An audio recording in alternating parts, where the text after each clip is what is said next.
사랑하는 형제자매 여러분, 주님의 이름으로 평안을 전합니다. 오늘 우리의 나눔이 여러분의 마음에 깊은 울림과 은혜로 다가가기를 소망합니다. 이 말씀이 여러분에게 힘이 된다면 구독을 통해 저희와 계속 함께해 주시고 공유를 통해 이 은혜를 주변의 다른 이들에게도 흘려보내 주시길 바랍니다. 여러분의 작은 행동 하나하나가 하나님의 나라를 확장하는 귀한 도구가 될 것입니다. 여러분의 삶에 하나님의 축복이 가득하기를 기도하며 오늘의 이야기를 시작하겠습니다. 여러분, 혹시 마음속 깊은 곳에서 울리는 작은 목소리를 들어보신 적이 있습니까? 어떤 행동을 한 뒤에 밀려오는 묵직한 죄책감, 혹은 옳은 일을 했을 때 찾아오는 평안함. 우리는 이것을 양심이라고 부릅니다. 오늘 우리는 이 양심이라는 주제를 가지고 특별히 그리스도인의 삶 속에서 양심이 어떤 의미를 가지며 어떤 역할을 하는지 깊이 탐구해보고자 합니다. 우리가 살아가는 이 시대는 혼란의 시대입니다. 무엇이 옳고 그른지에 대한 기준이 끊임없이 흔들리고 있습니다. 과거 서구 문명의 기독교적 전통과 가치관은 이제 새로운 도덕이라 불리는 거대한 흐름과 충돌하고 있습니다. 모든 것은 상대적이며 절대적인 진리란 없다고 외치는 시대의 목소리 속에서 우리 그리스도인들은 어떻게 살아가야 할까요? 이 거대한 충돌은 바로 양심에 대한 이해에서도 극명하게 드러납니다. 과거, 고전적인 관점에서 양심은 하나님께서 인간을 창조하실 때부터 우리 마음속에 심어주신 신성한 기관으로 여겨졌습니다. 어떤 이들은 양심을 내 안에 계신 하나님의 목소리라고까지 표현했습니다. 창조주께서 우리를 만드실 때 우리의 생각과 감정이 그분의 영원한 율법에 반응하도록 설계하셨다는 믿음이었습니다. 사도 바울이 로마서에서 말했듯 율법이 없던 이방인들도 그 마음에 새겨진 율법, 즉 양심을 따라 행동했다는 것이 바로 그 증거입니다. 성경을 보면 인류 최초의 법에 대한 인식은 모세가 시내산에서 십계명 돌판을 들고 내려왔을 때 시작된 것이 아님을 알 수 있습니다. 그 이전부터 기록된 법이 존재하기 전부터 인류에게는 선과 악을 구분하는 도덕적 감각이 내재되어 있었습니다. 이는 비단 신앙의 영역에만 국한된 이야기는 아닙니다. 독일의 위대한 철학자 임마누엘 칸트는 신의 존재를 이성으로 증명하는 것에는 회의적이었지만 도덕법칙을 통해 신의 존재를 논증하고자 했습니다. 그는 모든 인간의 마음속에는 마땅히 해야만 한다는 보편적인 의무감이 심겨져 있다고 보았습니다. 칸트는 이를 정언명령이라 불렀습니다. 그는 이런 말을 남겼죠. 생각하면 할수록 더욱더 새로운 경외심으로 내 마음을 채우는 두 가지가 있다. 그것은 내 위에서 반짝이는 별이 빛나는 하늘과 내 안의 도덕 법칙이다. 이처럼 세속 철학의 영역에서조차 양심은 인간의 마음에 내재된 근원적인 작동 원리로 인식되어 왔습니다. 신학자들은 이 내면의 목소리가 우리의 악한 행동을 고발하기도 하고 반대로 우리가 억울하게 비난받을 때 우리를 변호하는 기능을 한다고 설명했습니다. 이처럼 역사적으로 양심은 초자연적인 기원을 가진, 즉 하나님과 우리를 연결하는 고귀한 통로로 이해되었습니다. 하지만 현대사회의 도덕혁명은 양심에 대한 전혀 다른 해석을 내놓았습니다. 바로 상대주의적 관점입니다. 이 관점에서 절대적인 가치나 원칙은 존재하지 않습니다. 모든 도덕은 특정 시대, 특정 집단의 욕구와 이해관계가 반영된 사회적 구성물일 뿐입니다. 절대적인 것은 없다는 구호가 마치 진리처럼 반복되는 시대입니다. 그렇다면 이 관점에서 양심은 어떻게 설명될까요? 상대주의적 틀 안에서 양심은 단순히 사회나 환경이 개인에게 강요한 금기에 대한 주관적인 반응, 즉 일종의 사회적 조건화의 산물로 전락합니다. 제가 1960년대에 상담했던 한 여대생의 이야기가 떠오릅니다. 그녀는 약혼자와의 관계로 인해 깊은 죄책감에 시달리고 있었습니다. 무거운 돌덩이가 등을 짓누르는 듯한 죄책감에 완전히 무너진 채 저를 찾아왔습니다. 그녀는 울면서 말했습니다. 목사님, 제가 다른 목사님을 찾아가 이 고민을 털어놓았어요. 죄책감 때문에 너무 힘들다고요. 그랬더니 그 목사님께서 이렇게 말씀하셨어요. 죄책감에서 벗어나는 방법은 그 원인을 제대로 아는 겁니다. 당신이 죄책감을 느끼는 건 당신이 잘못된 일을 해서가 아니에요. 당신의 양심이 당신을 괴롭히고 있기 때문이죠. 당신은 빅토리아 시대의 도덕관, 청교도적 윤리가 지배해온 사회에서 살아온 희생자일 뿐입니다. 사회가 만든 성적인 금기 때문에 죄책감을 느낄 필요가 없는 일에도 죄책감을 느끼도록 조건화된 것이죠.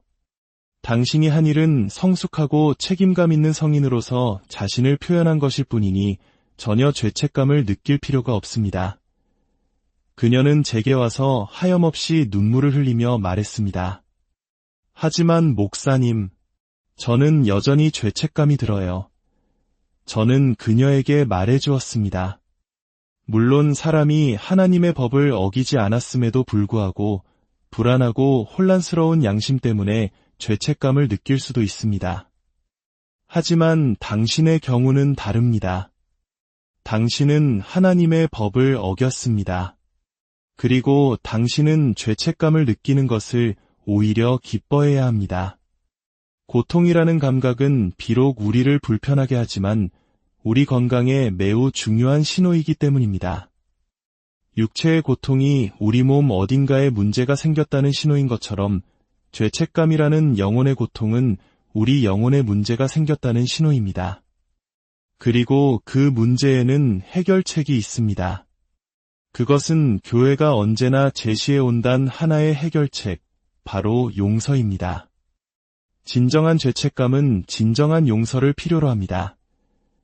이 자매님의 고통은 우리 사회가 겪고 있는 두 가지 양심관의 충돌을 명확하게 보여줍니다.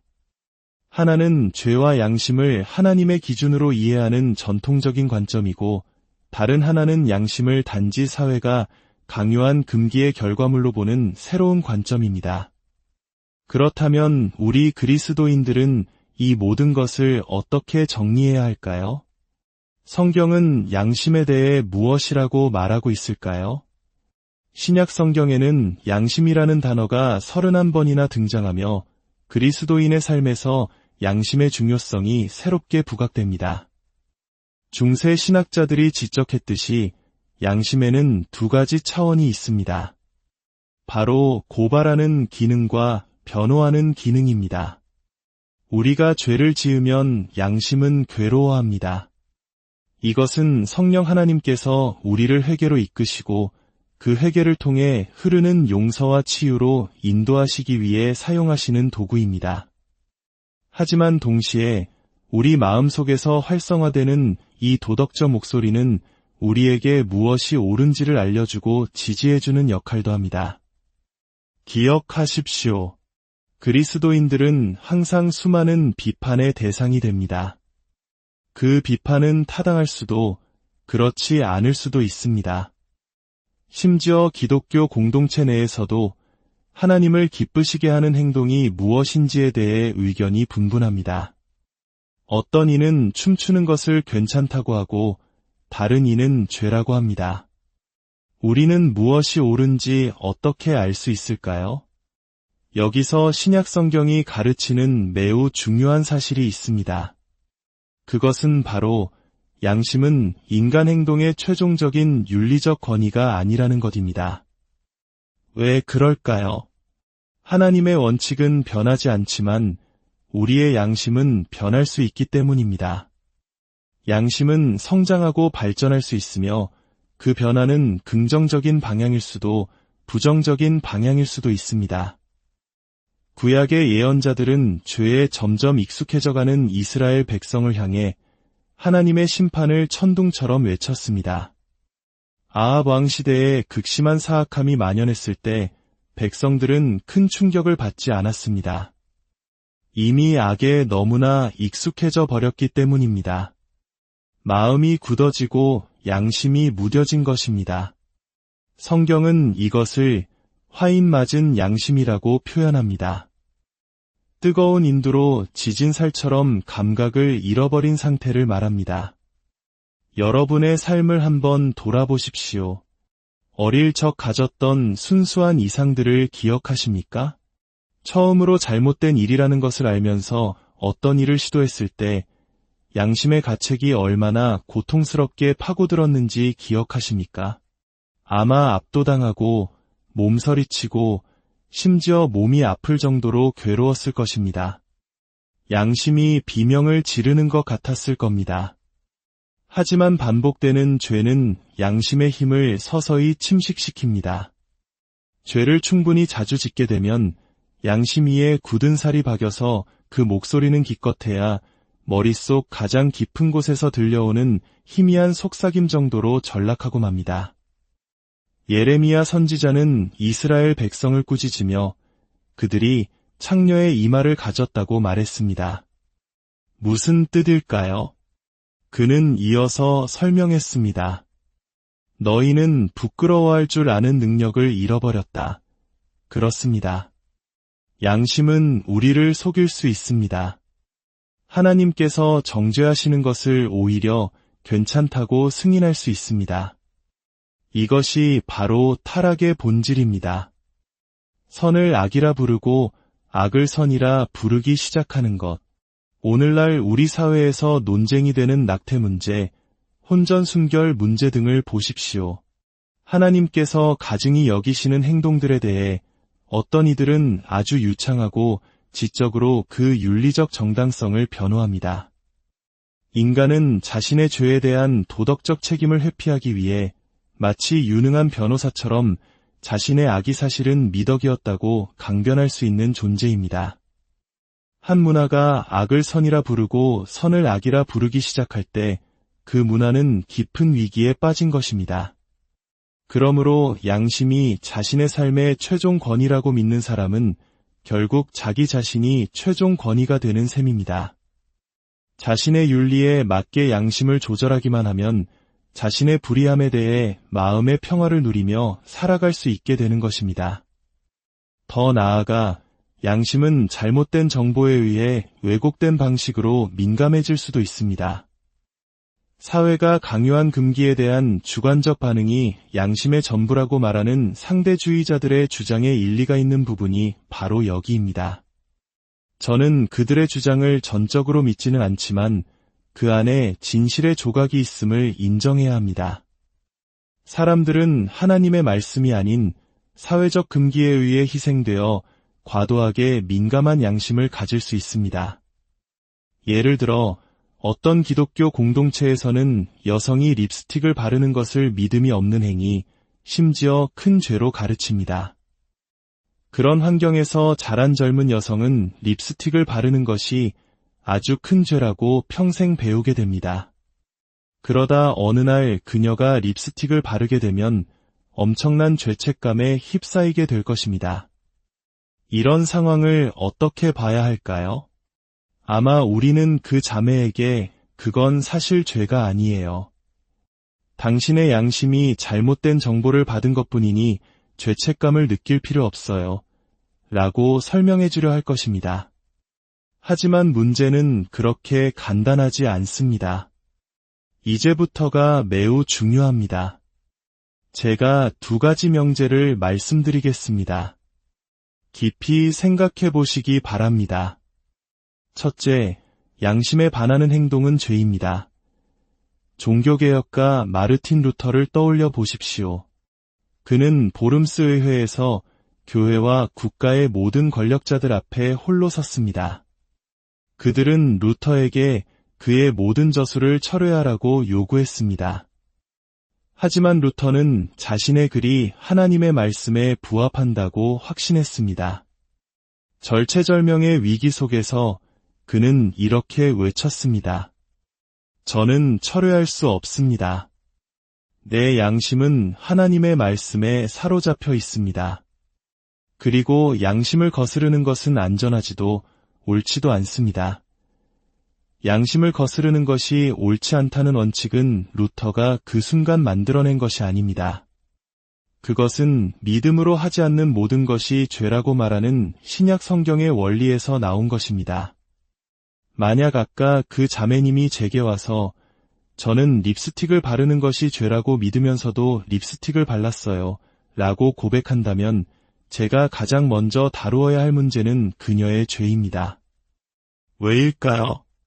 립스틱을 바르는 행위 자체가 죄이기 때문일까요? 아닙니다. 그녀가 죄라고 믿는 행위를 의도적으로 했기 때문입니다. 우리가 어떤 일이 죄라고 믿으면서 그 일을 행한다면 설령 그 정보가 틀렸고 실제로는 죄가 아닐지라도 우리는 죄를 짓는 것입니다. 우리는 스스로가 잘못되었다고 믿는 일을 행한 죄책을 지게 됩니다. 양심에 반하여 행동한 것입니다. 이것은 매우 중요한 원리입니다. 이제 문제를 더욱 복잡하게 만드는 두 번째 명제를 말씀드리겠습니다. 둘째, 양심을 따르는 행동도 죄가 될 수 있습니다. 양심에 반하는 행동이 죄라면 죄를 피하는 유일한 길은 항상 양심을 따르는 것이라고 생각하기 쉽습니다. 하지만 그렇지 않습니다. 양심을 따라서 행동했는데도 그 행동이 죄가 될 수 있습니다. 왜 그럴까요? 앞서 말씀드렸듯 양심이 잘못된 정보를 가지고 있을 수 있기 때문입니다. 그렇다면 우리는 질문해야 합니다. 왜 양심이 잘못된 정보를 갖게 되었는가? 혹시 그 사람이 하나님의 말씀을 연구하는데 게을렀기 때문은 아닐까요? 물론 용서받을 수 있는 무지도 있습니다. 우리가 아무리 노력하고 연구해도 알 수 없는 것들이 분명 존재합니다. 하지만 하나님의 법은 거기에 속하지 않습니다. 하나님께서는 우리에게 그분의 원칙들을 기쁘게 계시해 주셨고 모든 그리스도인이 그 원칙들을 숙달하여 자신의 양심을 바르게 교육하기를 요구하십니다. 제가 만약 하나님께서 명백히 금지하신 어떤 활동을 즐기면서 그것이 괜찮다고 스스로 생각한다고 가정해 봅시다. 그리고 마지막 심판날에 하나님 앞에 서서 이렇게 말할 수는 없습니다. 하나님, 저는 그 행동을 주님께서 기뻐하지 않으실 줄 몰랐습니다. 제 양심은 저를 고발하지 않았고 그래서 저는 양심에 따라 행동했습니다. 그러면 하나님께서는 이렇게 말씀하실 것입니다. 너는 내가 너에게 공부하고 부지런히 깨달으라고 명한 내 말에 대해 끔찍할 정도로 무지했던 양심을 따라 행동했다. 결론적으로 그리스도인에게 양심은 삶의 최종적인 권위가 아닙니다. 우리의 최종 권위는 오직 우리를 창조하시고 구원하신 하나님의 말씀뿐입니다. 우리는 그리스도의 마음을 품도록 부름받았습니다. 선한 것이 무엇인지 알고 우리의 마음과 생각이 하나님의 진리로 훈련되어 압박의 순간이 닥쳤을 때 흔들리지 않고 온전하게 설 수 있도록 준비해야 합니다. 시편 한 편의 말씀으로 오늘의 이야기를 마치려 합니다. 복 있는 사람은 악인들의 꾀를 따르지 아니하며 죄인들의 길에 서지 아니하며 오만한 자들의 자리에 앉지 아니하고 오직 여호와의 율법을 즐거워하여 그의 율법을 주야로 묵상하는도다. 여기서 악인들의 꾀를 따르지 않는다는 것은 경건하지 않은 조언으로 자신의 양심이 형성되도록 내버려두지 않는다는 뜻입니다.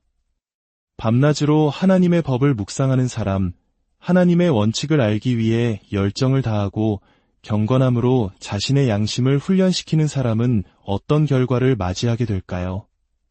시편 기자는 말합니다. 그는 시냇가에 심은 나무가 철을 따라 열매를 맺으며 그 잎사귀가 마르지 아니함 같으리니 그가 하는 모든 일이 다 형통하리로다. 사막 한가운데 심겨물 한 방울을 찾아 겨우 연명하는 비쩍 마른 나무가 아닙니다. 생명의 강가에 깊이 뿌리 내려 그 어떤 바람과 시련이 닥쳐와도 굳건히 서 있는 튼튼한 나무입니다. 반대는 무엇입니까? 악인들은 그렇지 아니하며 오직 바람에 나는 겨와 같도다. 바람이 불면 힘없이 흩어져 버리는 가벼운 겨와 같습니다. 그 안에는 견고함도 안정감도 온전함도 없기 때문입니다. 우리가 하나님의 원칙을 추구하는 이유가 바로 여기에 있습니다. 온전함을 가지고 이 땅을 살아가며 어떠한 상황 속에서도 믿음 위에 굳건히 서기 위함입니다. 오늘 이 말씀을 듣는 모든 분들의 삶이 하나님의 말씀이라는 시냇가에 깊이 뿌리 내린 나무와 같기를 축복합니다. 여러분이 걷는 모든 걸음 위에 주님의 평강이